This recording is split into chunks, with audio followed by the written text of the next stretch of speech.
Hello and welcome to the latest episode of Harmonious World. My name is Hilary Seabrook.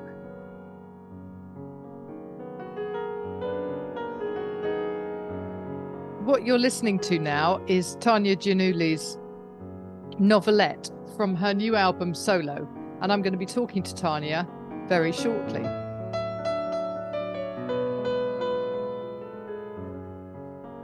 This album is a set of piano improvisations, all composed and performed by Tania.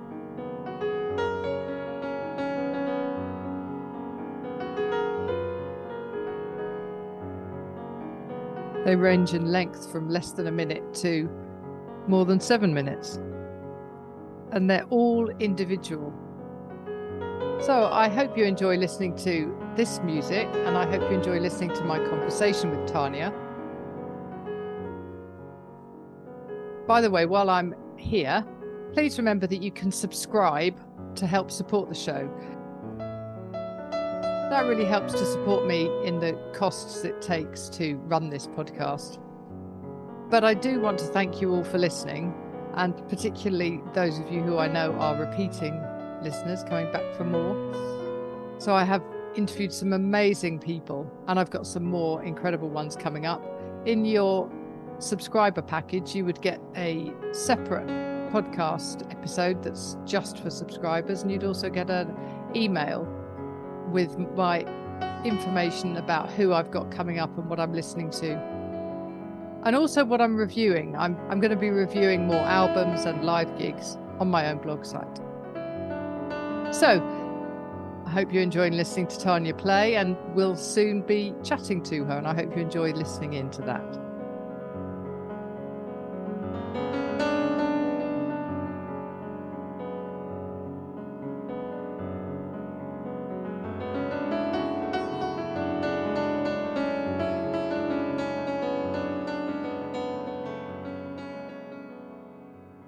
Thank you for joining me, Tania Giannouli, for the latest episode of Harmonious World. So I've been listening to your album Solo, and I want to ask you lots of questions about it. But thank you for joining me. Thank you for the invitation. Brilliant. So this is your fifth album, is that right? Correct. Yes. Right. And have they all been solo piano? No, actually, this is the first solo piano album. All the previous ones were with several bands or collaborations. So all released in Rattle Records in New Zealand, in Auckland. The first one was 2012. It was a duo with the Portuguese wind player Paulo Chagas. Then 2015, my own ensemble, which was a quartet.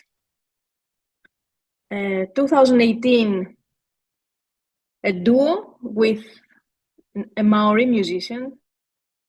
Bob Thorne plays all the Maori instruments, which is rather rare and special. Actually, this project is really, really special. And 2020, my trio, which is piano, oud and trumpet, as well, a bit unusual orchestration. So now it's the time for the solo. Yeah. And of course, it's called Solo. So this is 24 tracks, and some of them are very short, some of them are very long.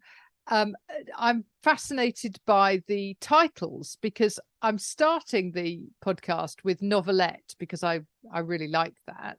I like that track. But then we've got other titles like D Magnitude. Where did that come from? And not every title has really a logical explanation or meaning, or some titles are just an impression or even a wider idea, in connection with the music. Some tracks, some titles are very, very concrete and have a story perhaps behind them, but some are not so clear, where they come from. Ah, right. Okay. And so they're just, the ideas have come to you for the music, but also for the title. And I guess they've come at different times, sometimes before you've actually performed them, and then other times while you're performing, perhaps. In general, in all my previous albums, I have a difficulty with titles. So, I struggle a lot. But this time, perhaps because this is the most personal work of mine, titles came much more natural. Right. Okay. At this point in the podcast, I would like to play a clip from Twin Star, which I think is a very interesting track.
So talk to me about how you devised that track.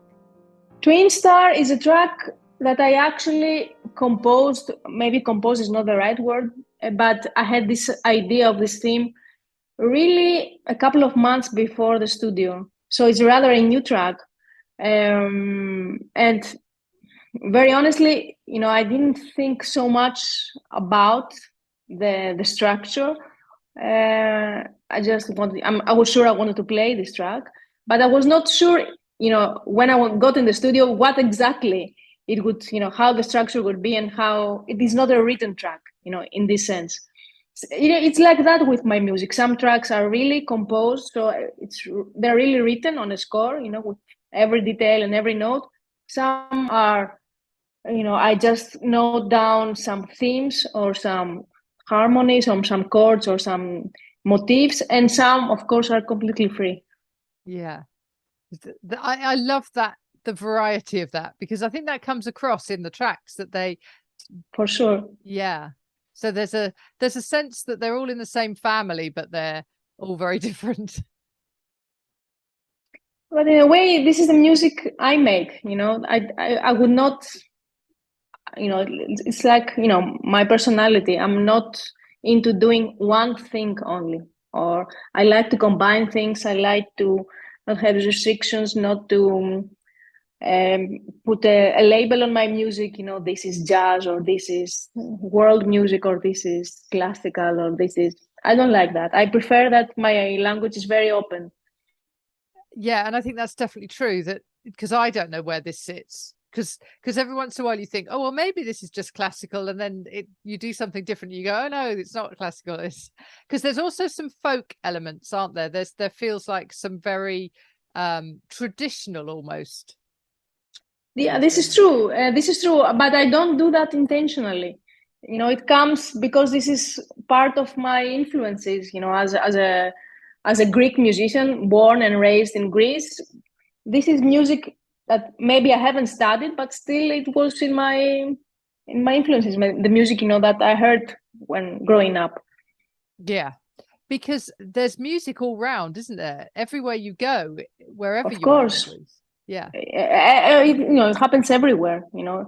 Yeah. The place that you were born and raised plays a huge role in our influences, in our personality, in the things, that even if you are an atheist and you are in India, still, you are, you are there, so anything connects with anything in the end. You cannot separate some things. Very good. Tell me a little bit about your background, about how you trained as a musician. So I come from the classical music. I started piano lessons in a very early age. I started piano lessons at 5. And from since I was a child, I was always composing my own music and sitting on the piano and improvised. And around 15, 16 years old, I decided that what I want to do is study film music. This was my dream then, at this time, to be a film composer. Which, this decision I announced to my environment, and my family was not really enthusiastic to hear that. So together with my music studies, I also studied in the university. I have a degree in agriculture and master actually. But my main interest is composition. And still, although I have studied piano in the highest degree, I have a solist diploma, I consider myself firstly a composer and secondly a pianist. Oh, very good. That's brilliant. Do you see these pieces as, going out into the world and hopefully being performed by others? Some of them, yes. Actually, recently I have thought about it, that maybe I should really go on write the scores, because some people perhaps would like to play some of them, and I don't exclude it. This thing happening. Maybe I will. Yeah, you should. Are you on tour? Are you performing much? I had a small tour in May.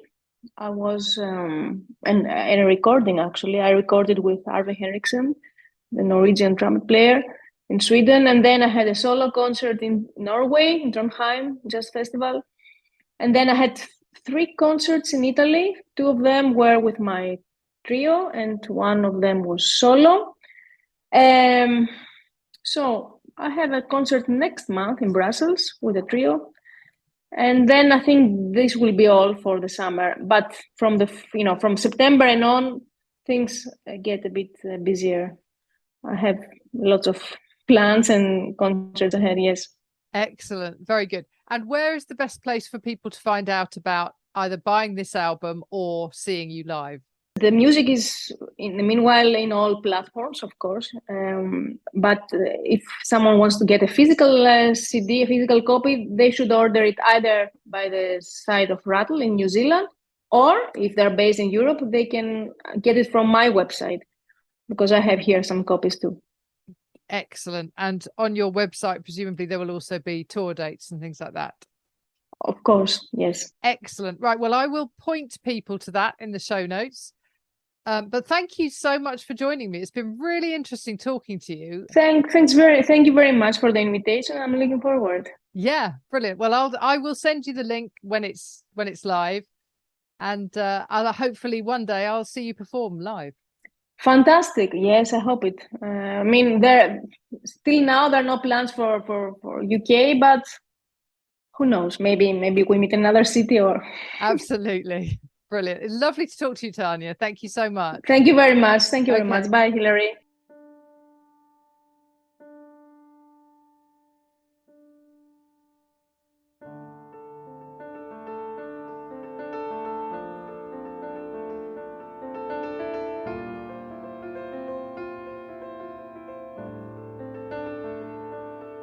Thank you for joining me once more for Harmonious World. What you're listening to now is Same Dream from Tania Giannouli's album Solo.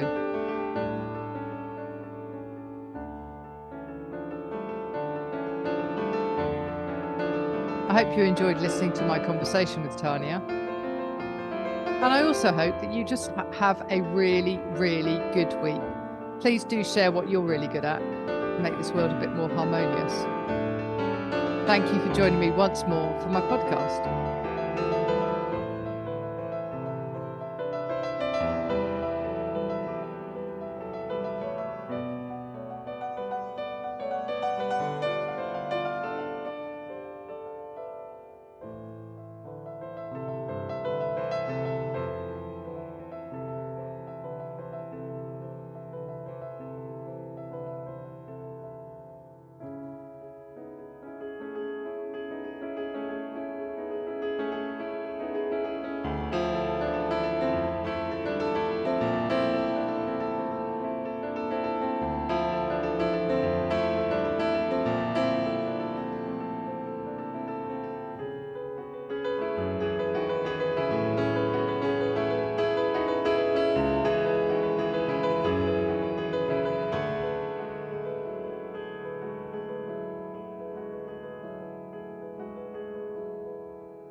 Thank you for listening to the latest episode of Harmonious World. My name is Hilary Seabrook, and it's a great delight to bring this series of discussions with musicians and composers and writers and all sorts of people to you.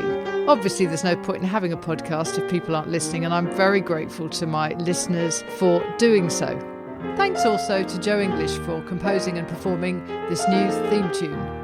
So wherever you get your podcast, you can leave a review. You can share this with your friends and family, either as a link or on social media and that sort of thing. I'd be really grateful for that. Don't forget that you can subscribe now. There's a link wherever you get your podcasts. So have a great week, and please remember why I started this, which is just to try and make the world a little more harmonious. Thanks for listening to Harmonious World.